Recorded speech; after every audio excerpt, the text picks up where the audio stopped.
Hello, welcome to Very IT. My name is Prabdeep Singh Mann and I'm the founder and lead instructor at Very IT. Now in this session, we're going to cover 8 different topics. We'll be looking at what is a script, setting the execution policy, writing and launching a basic script, and then we'll move over to what are the variables, the types of variables, identifying data type, as well as what is read host, and lastly, what are operators. If you can do a great favor by hitting that like, subscribe, and that bell notification, that'll be greatly appreciated. Here, we'll be looking at what is a script. So, a script is essentially a series of one-line PowerShell code.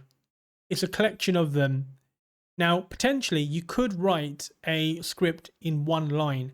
However, you have quite a lot of variables and piping and a whole load of other tools, and it can become quite complex very quickly. So the best way to describe it is, for example, making cereal. You could explain the entire process in one line. However, depending on what you are making, it can become quite complex pretty quickly. So let's say you've got your bowl, you've got your cereal, you've got your milk, the spoon, and then you're eating it. It's better that you explain it all on different lines so that it's easier to understand. Now with PowerShell scripts, they do have subcommands, which basically means that you can feed one of those scripts into another script and they're all interrelated. And as you go along, you'll come across quite long and complex scripts.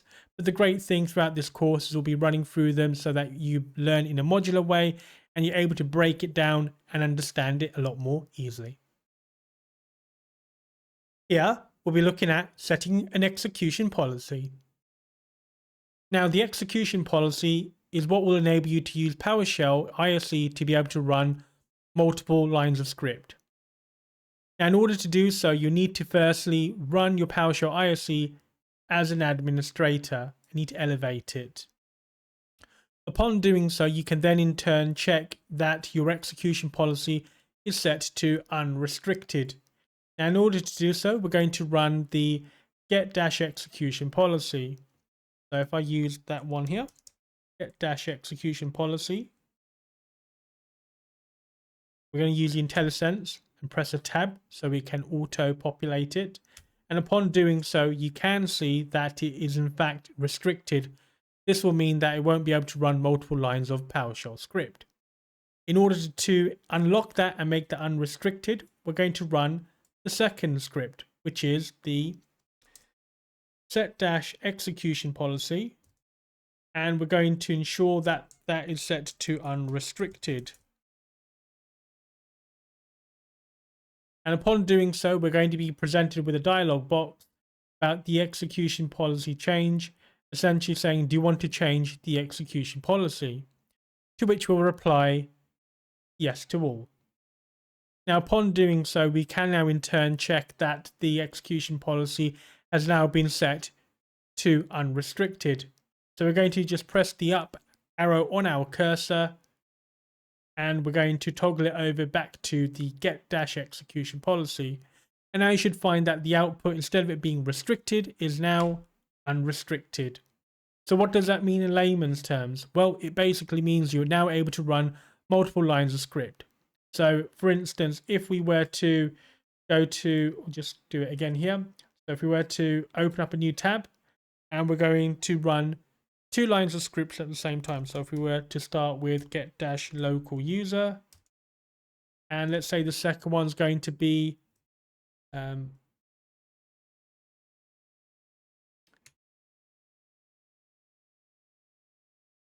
get-service. So what we can now in turn do is run the following. So if I were to highlight both those text over there and then select the run script, which will run all of them at the same time, we should find that it will provide 2 outputs at the same time. That will be a list of all the local users on my local device, and also at the same time after it, it will provide a list of services running on my local machine. So if I were to press the F5 or run script icon over here, you can now see if I scroll to the very top, in fact, it does have a list of all the respective users that are local on my device, as well as all the services that are running on my device as well. Here, we'll be looking at writing and launching a basic script. So we'll start off with writing a basic string or script. Here we're going to put in some text. That's going to start off with some open quotes and some closed quotes. And there'll be the single version, not the double version, but we'll explain that in due course. Now, when we do so, on the very bottom pane, we're going to start writing this. So we're going to have the open quotes and say, hello, this is Very IT. I'm going to have a closed quote. Now, upon us doing so, that in turn will return an output of the same that we've written. Now, bear in mind, you can also repeat this again. However, if you were to add spaces, let's say, for example, in between the very and IT, and now we press enter, what you'll find is that it'll include the spaces in between the text as characters. This is also applicable when we look at the space before the closed single quotes. And if we were to, again, press enter, whilst the output won't visibly look different, when we do hover over it, you do notice that it does include the characters before the end quote as well. Essentially, as I mentioned over here, spaces are seen as a character between the words and before the quote. That's applicable to a string. Now, if we were to get two separate basic script or strings and put them on two sentences, I guess, or different lines, this space over here won't necessarily be acknowledged by PowerShell, this space over here. I'll just demonstrate this right now. So if we were to copy these two strings of text and open up a new script, so we're just going to select on the top left corner, new script. This in turn will open up a new tab here. Now, if we were to paste this in, it will state, hello, this is Very IT. And again, we are covering PowerShell. Again, they both have the single open quotes and the single close quotes. Now, if we were wanted to actually run this script, both of them at the same time, we'll just simply highlight both of them, and then we'll select the F5 or run script icon. And upon us doing so, you'll see that it does generate the output. And as you can see, there is no space in between the two strings of text. Now, if we want to essentially save this file, we're going to have to go back to here and go to File, Save As, and that in turn will then look over to the actual respective folder. So if we were to go into our C drive and create a folder called Lab, what we're going to do now is save it as welcome.ps1, for instance. Upon us doing so, when we do click Save, it's going to overwrite it as we've done this earlier. We'll need to understand how we go about opening that PowerShell script. Now, you can do it from the graphical user interface from File Explorer simply by locating the file and double clicking onto it. But given we're in PowerShell, it'll be good to understand how we go about launching it within PowerShell. Now, the best practice is to just pick any version of PowerShell. In my example, I'm just going to select PowerShell 7, but you can pick any version of PowerShell that you've currently got on your device. I'm just going to right click on this and run as an administrator. Going to click on yes. What I'm going to do is just zoom in a bit more just for visibility. And now what we're going to do is essentially open the respective folder and file. So we're going to start off with firstly going over to our C drive. So we're just going to change directory again, and now we're at the root of the C drive over here. We're then going to actually search for the actual file, the actual folder itself. So we're going to go to change directory /lab, as that is essentially the folder that I'm trying to open up, namely this one over here. It's C lab, and we want to pick the welcome.ps1. So what this will essentially do over here is open up the lab folder. Now we're in the lab folder, we'll now need to actually check the directory of what files are within that lab folder. So we're just going to select, we're going to input dir directory. That in turn will list all our respective files. So the one that's in question is the welcome.ps1. So in order to launch that, all we're going to do is do // and we're going to search for the welcome.ps1. Now what you should find is that when we do launch that, that in turn will bring this output out. So hopefully we should just get this output straight away. So if I were to navigate back to here and press it, the output should be, hello, this is Very IT, and we are covering PowerShell on the second line. So we do run that now. As expected, it does bring those two respective outputs. Hello, this is Very IT, and also we are covering PowerShell. Here we'll be looking at what are variables. Variables are essentially a placeholder where you can store and retrieve information. Now, when you do create a variable, you want to assign a value to it as well. Let's take a basic example, which is a variable for the color. And the value for that variable would essentially be, let's say, any color blue. Now, if you were to start off with a basic script or string, what I'll do in this example, in this session, I'm going to be copying these in the PowerShell below. So let's start off with my car is blue. Now, when we do run this, we will have an open quote as well as a close quote. When we do so, it will generate the output, my car is blue. Now, how about we change the blue into a variable this time? Now, when we are creating a variable, what it will have is the name of that variable, but it'll also have a dollar in front of it. And that's how you denote a variable.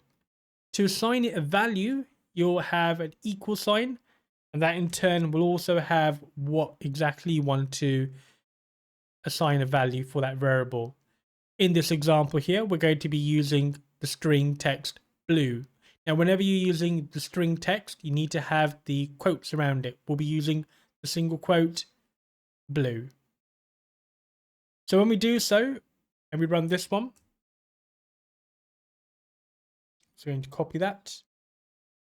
This in turn will assign a value to the variable color as blue. Now, if you want to confirm it, we'll just simply run the script color, and that will identify the value of that variable, which should be blue as expected. Now, you can run these variables, like a number of them, sequentially. So if I was to run this again and again, you'll notice that the output is blue each time I use that variable. Bear in mind, variables can be overwritten. So if you were to change the value of that variable to, let's say, silver, then the output would be silver. Now, the question is, how do you actually integrate your variable into the string? And we'll kind of layer it up, showing you the explanation around it. So going back to the original prompt, which was my car is blue. Now that basic string will return the output of my car is blue. Logically, you'd think that you would put in the following input of my car is with the variable. However, if you do that, it's not going to work because it will use it literally as a string. It won't reveal the output. So then the second logical thing to do would be to use this one over here, which is my car is, and we put that in the single quotes, and then we're going to add the variable, the color. However, if we do so, we're going to get an error message outlining that is an unexpected token in the expression or statement. Now, in order to add the variable to a string, we need to include a plus icon in there. So when we do this, where we're now going to include a plus symbol, you'll find that the output does show my car is blue, which is great. However, as you can see, it does not have the space between my car is and the variable blue. So the question is, how do we actually add that space between them? So logically, you'd think, right, well, if I were to create space between the plus and the dollar, that in turn will bring up the output of my car is blue with a space between is and blue. However, when we do so, it doesn't really make any difference. What you'll need to essentially do is add a space in between the is and the end single quote. So by doing this, where you're adding a space between the is and the end single quote, namely over here, that in turn will, if I were to even bring this closer back, I'll bring it back over here, that in turn will add the space my car is with the space blue. Essentially, the space needs to be behind the quote, and PowerShell is not concerned with spaces beyond this. Let's say, for example, I was to do it over here, and I repeat the above, but I'm going to add more spaces over here. It wouldn't make any difference. The main thing it focuses on is this space over here.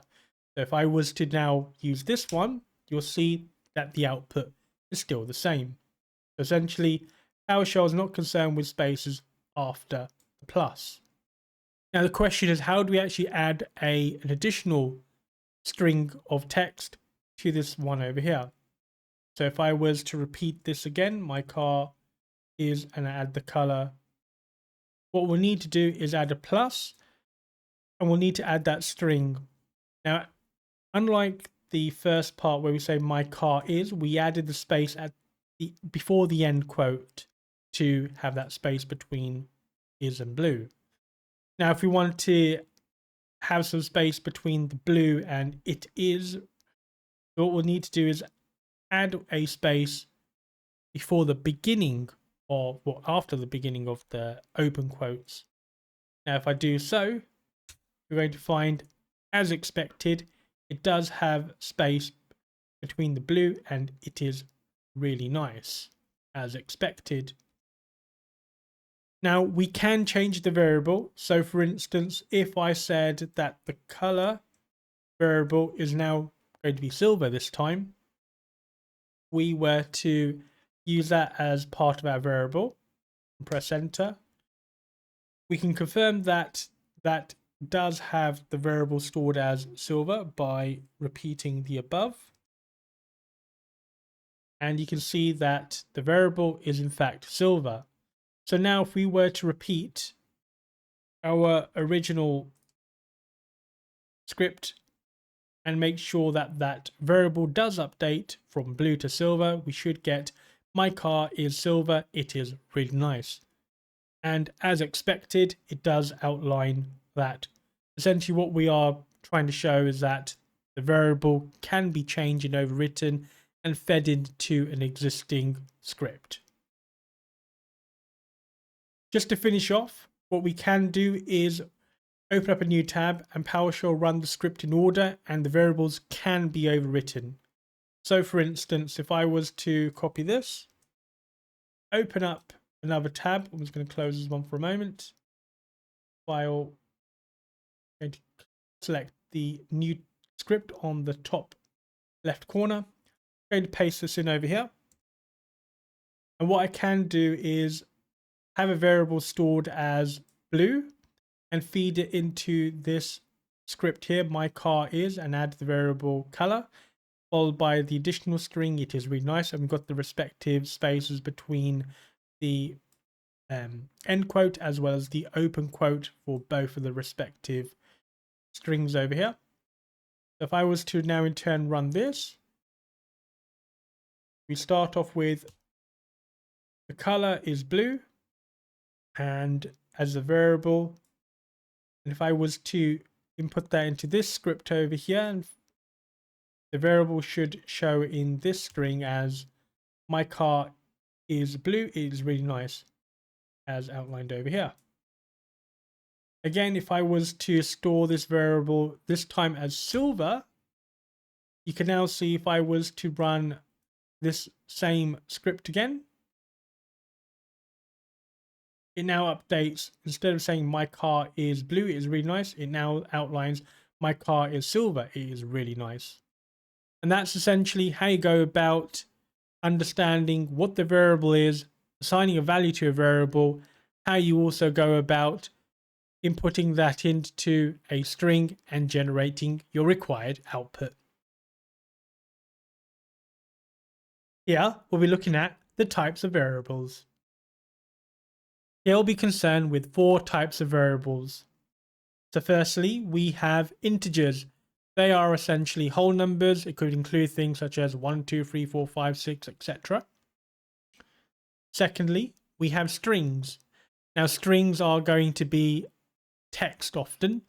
They will have open and closed quotes as well. Boolean will essentially be true or false. They'll often have dollars in front of them. And lastly, date and time, self-explanatory, the date and the time. It's very important that you understand what type of data that you're operating with. This is essentially important when you are extracting and importing any of the data. This is to avoid any error messages and also to understand the context of which you're running your script. Here, we'll be looking at identifying data types. Now, following from our variable from earlier, we mentioned that the variable is color and the value of that variable is blue. Now, if we were to run that just to make sure that that value is still there for our variable, so we're going to do $color and that's going to equal single quote blue. Now, as you can see, if we were to now confirm that that's the case, we're going to do $color, and as expected, the value of that variable is blue. Now, how do we actually identify what type of variable that is? You can basically follow that with a .get type and an open bracket and a close bracket. So, for example, if we were to repeat this again, where we're doing $color, but what we are going to do is .get type, and we're going to have an open and close bracket. And upon doing so, that in turn will reveal the type of variable that is. And as you can see, the name is going to be a string. And that's how we understand, okay, the variable that we are dealing with is essentially a string. Let's now do another example whereby we're assigning 2 variables, the first number 10 and the second number 20. So we're going to do $first number, and that's going to equal 10.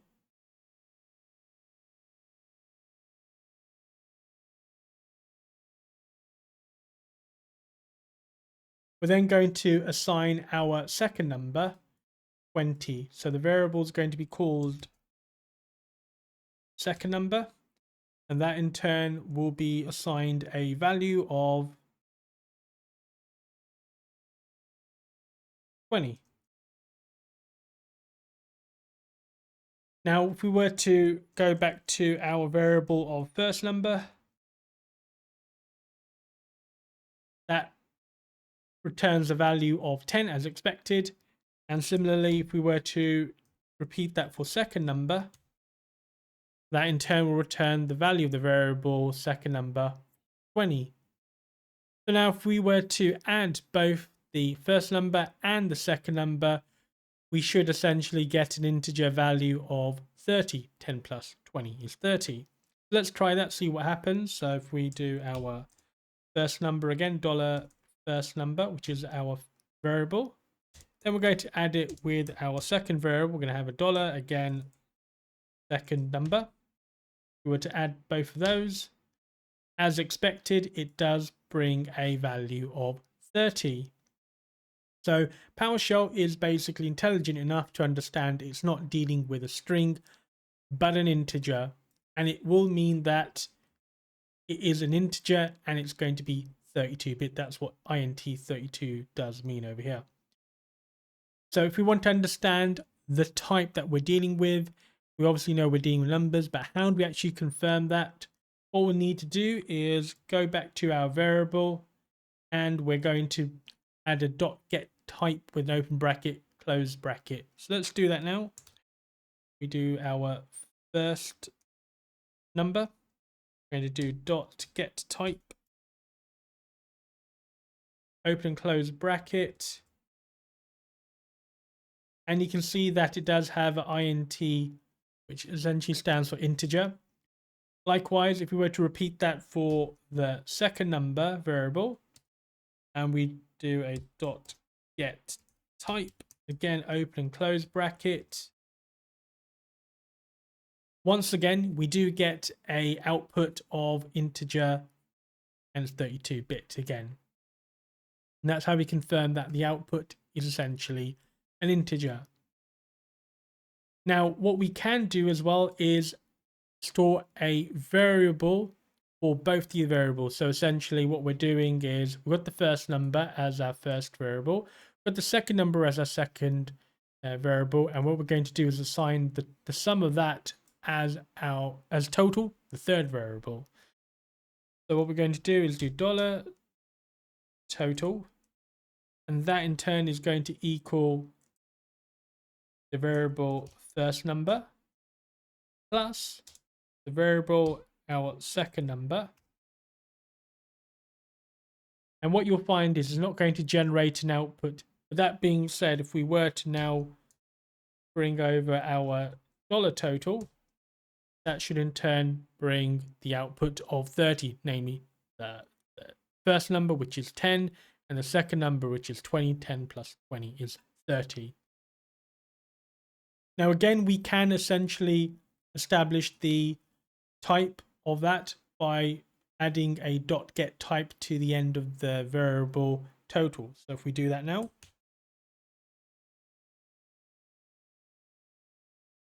got the variable total .get type. I'm going to do an open and close bracket, and as expected, we do get a confirmation that the type of this variable is in fact an integer.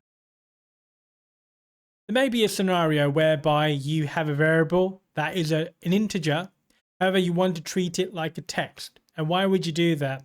Let's say, for instance, we have variables whereby they are ages. We don't necessarily want to add the ages, but we want a list of those ages. So we want to force PowerShell to treat an integer as a string or like a text, so we can make a list. And we'll go through an example right now. Let's say, for instance, we have a variable, namely age, and that's going to essentially be the age 20. And let's say the second age is going to be 30. And what we want to do is have them both added. So let's have a go. Let's see what happens. So we got $age 1, and we're going to say that is going to be equal to 20. And also we have a variable age 2. Let's say that is 30. So let's just confirm what age 1 is. Just make sure that that has stored correctly as expected. $age 1 is going to be 20, and $age 2 is going to hopefully be 30. So let's now assign the variable total to the sum of age 1 and age 2. So we're going to do $total, and that is going to equal $age 1 plus $age 2. And if we were to add those two together and look at the total over here, the variable total, you will find that it has 20 plus 30, which is essentially 50, but we don't want them to add the age. We want to have a list of those ages. So the question is, how do we actually convert the variable into a string of text, namely treat the integer as a string, so thereby we can generate a list. But what we can do is force it. So what we'll essentially need to do is update the variable with the string. So we've got bracket string. So we've got, I'll show you how to do it. So we've got the square bracket string. And as outlined over here, we're now going to put that in before our variable age1, which in turn will equal 20. Now, as mentioned before, if we are dealing with strings, what we'll need to do, it's imperative that we have quotes around it. Otherwise, it won't have any effect. So if we do that now, that in turn will essentially assign the value 20 to the variable age1. But instead of it being an integer, it will be essentially a string. Likewise, if we were to repeat this again for this age2, we're going to have the hard bracket, and we're going to close that, and we're going to assign that just before our variable age2. And we're going to say that that equals 30. But like before, what we'll need to do is have single quotes around them. And upon doing so, what we're going to see is that when we do try to now add them, like before, so I'm just going to use this one over here. That is $total, and that in turn will equal $age1 plus $age2. When we do so, that will now update the variable total. So now if we were to extract what total is, the output should now be 2030. It's joined them together. However, like before, we'll need to add spaces between the list. So in order to do so, what we're going to do is repeat the above, but this time add the space. We're going to have quotes. We've got open and close quote. We're going to add a space between them. And now if we repeat the above, what we're going to now in turn find, it should have 2030. Let's see where the issue is.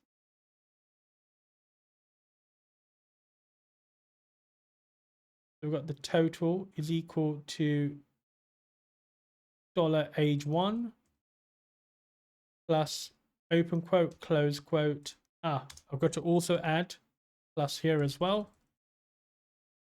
Making sure you're paying attention here. And now if we were to look at the total variable, you should now find it does outline 20 and 30 with the space. And that is essentially how you can convert a variable that is essentially going to be an integer, force it to be a string, and how you in turn will feed that variable and create spaces between them. Here we'll be looking at what is read host. Now read host is where PowerShell essentially output whatever you input. So for example, if PowerShell prompted you to put an input and you inputted 10, that in turn will output the same number of 10. And why exactly is this useful? Well, let's take this example over here. I'll explain it after as how we built this up. But if we started off as to what is your accessory, what is the color, and therefore your favorite accessory is the actual color as well as the accessory of it. Let's run through it. It's essentially a blue book. So we first start off with what is your accessory, and that in turn will prompt you to input a read host. Let's say it's going to be a book, and then we are prompted what is the color of it. Press F8, and then we're going to say, well, the color of it is going to essentially be blue. And then we're going to finish it off with the final summary of your favorite accessory is a color and the accessory. So let's say is your favorite accessory is a blue because that comes from color, as well as the accessory, which is the book, which we've inputted earlier. So let's run through that in a moment. So starting from here, we've got the string. We're going to clear the screen for simplicity.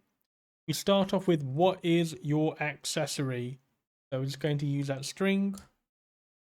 What is your accessory? That's just going to be a basic string. Now we're going to assign the variable accessory, and that in turn is going to be assigned to our read-host, which is what PowerShell will use to prompt us for the value. So upon us doing so, you can see at the top, it does now outline us for a prompt. So we're just going to say that the accessory is blue. So it's a book. Now we're going to have the second prompt as to what color is it. Open bracket, what is the color of it? Close quotation, and again it returns the string. Like before, we're going to assign another variable, namely color, and we're going to assign it back to the read-host.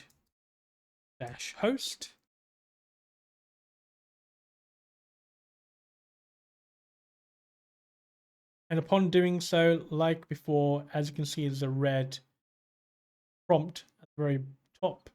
So we're going to state the color. That's blue again for consistency. So therefore, if we were now to look at the value of accessory, you can see it's a book and the color is blue. So therefore, if we were to insert those variables into a string,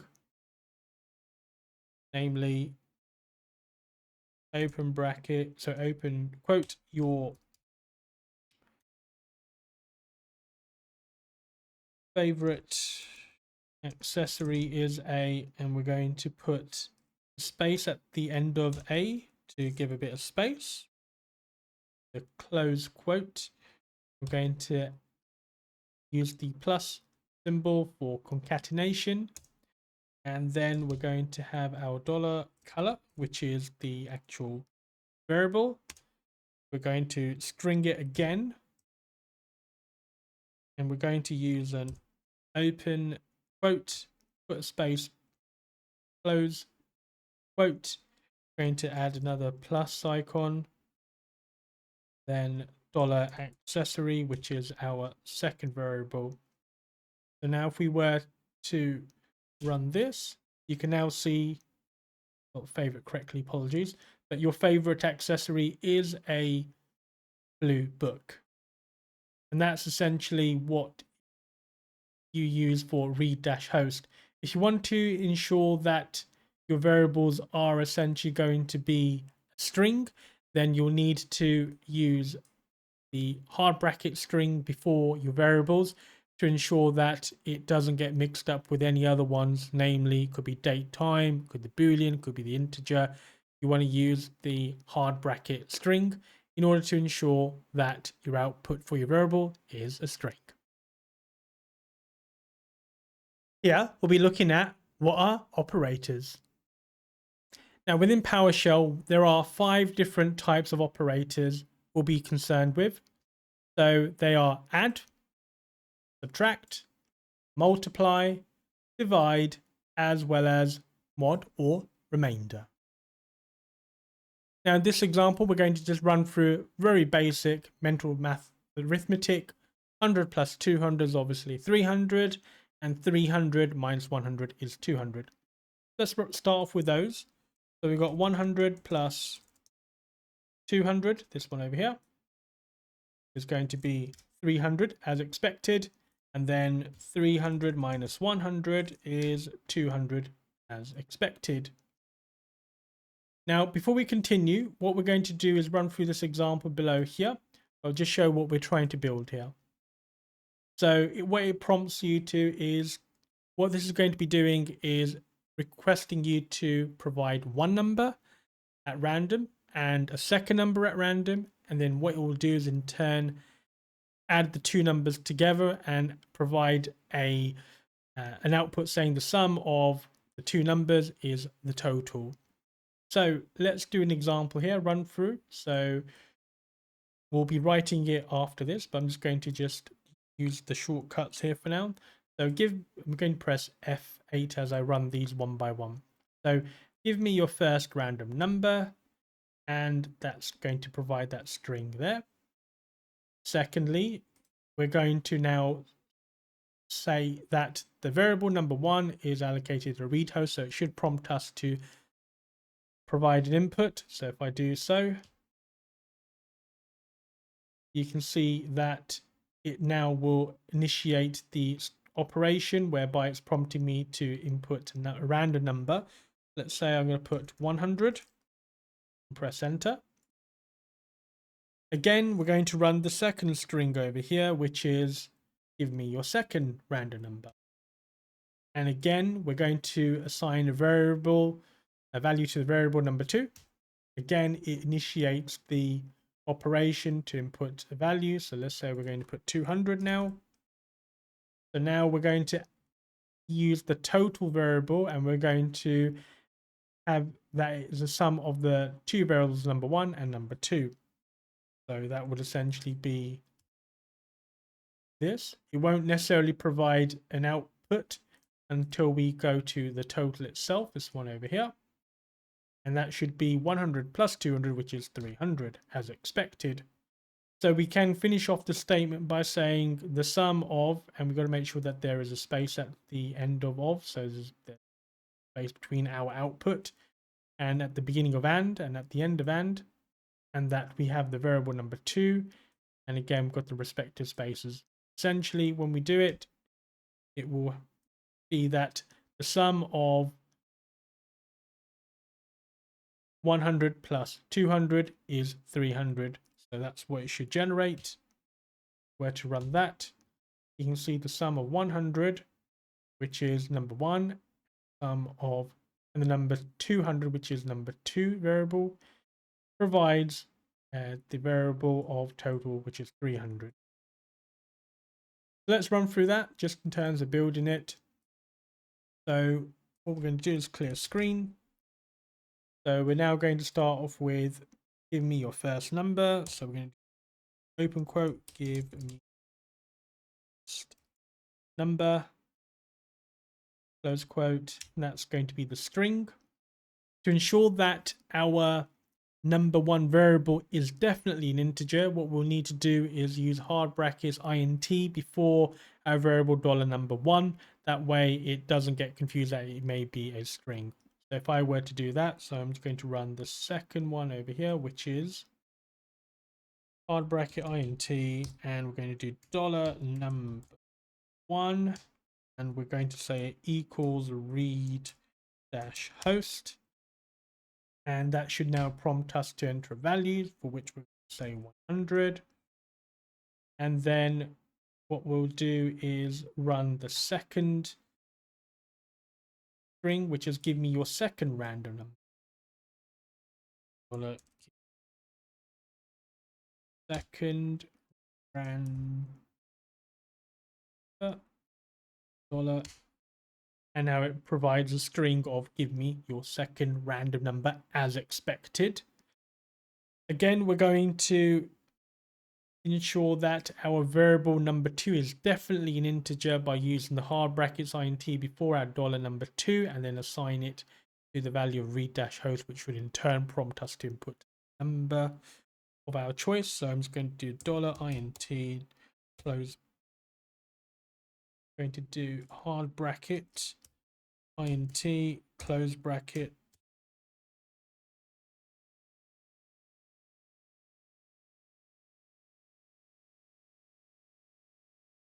number 2. We're going to assign that to read dash host. And again, starting the operation again, for which we'll need to assign a value, let's say 100.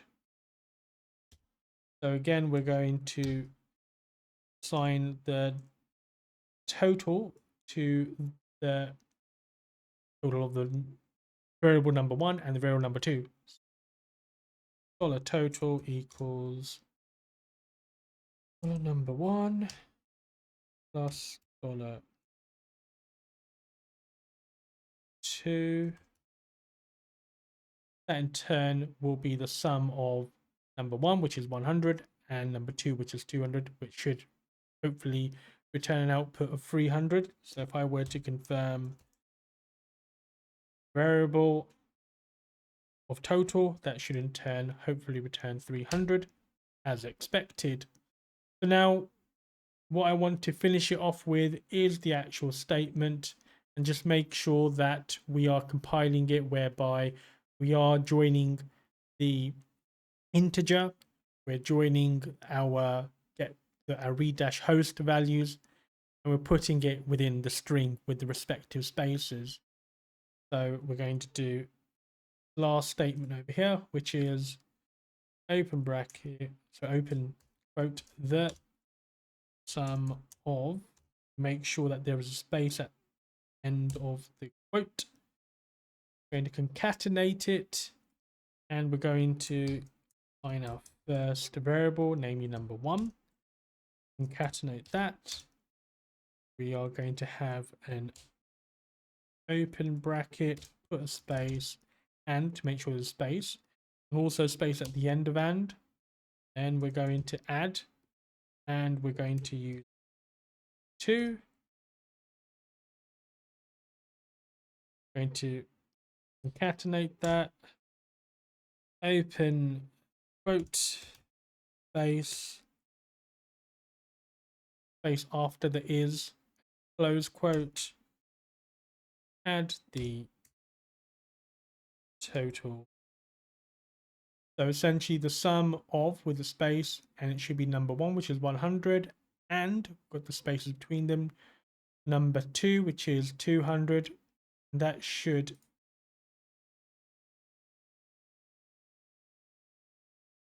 concatenate that with is and total. So if we were to look at that, as expected, the sum of 100 and 200 is 300. And that is how you essentially will use operators. So in summary, we covered 8 topics, namely what is a script, launching the execution policy, writing and launching a basic script.